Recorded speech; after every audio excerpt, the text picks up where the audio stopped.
La confrérie d'Ozo de Saint-Fra veut apporter sa pierre à la consolidation de la paix en Côte d'Ivoire.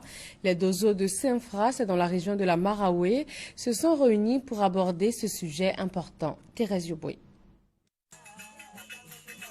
Ce sont plus de 200 Dozo qui ont pris part à cette rencontre. Elle se tient après celle d'Agny-Blekro. La Fédération des confréries d'Ozo a décidé d'initier ces campagnes de sensibilisation à l'intention de ses membres afin de redorer le blason de ces chasseurs traditionnels, ternis par le comportement négatif de certains d'entre eux.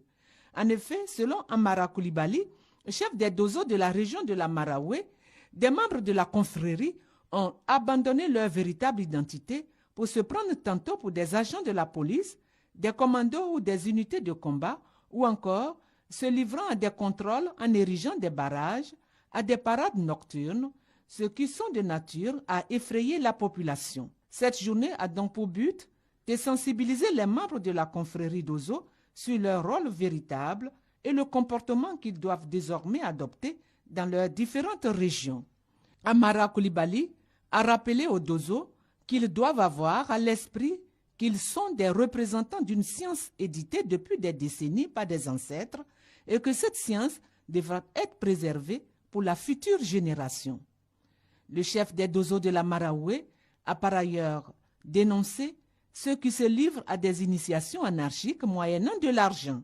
Ce sont ces Dozo mal initiés et mal formés qui commettent des exactions, des actes de vandalisme et qui défient les autorités.